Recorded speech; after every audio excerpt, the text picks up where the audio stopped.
பத்தி என்ன தெரிஞ்சுக்கிட்டீங்கன்னு எனக்கு தெரியாது அங்கிள். ஆனா சந்தோஷ பத்தி நான் நிறைய தெரிஞ்சுக்கிட்டேன். முதல்ல சும்மா 4 வார்த்தை பேசுவா, இப்ப பேசவே வேண்டாங்கிற.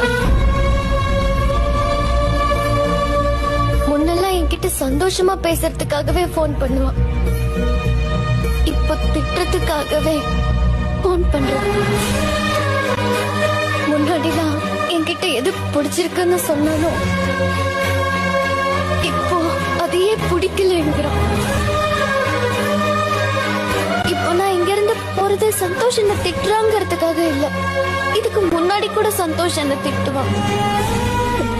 அதுல லவ் இருந்துச்சு, இப்போ அது இல்ல.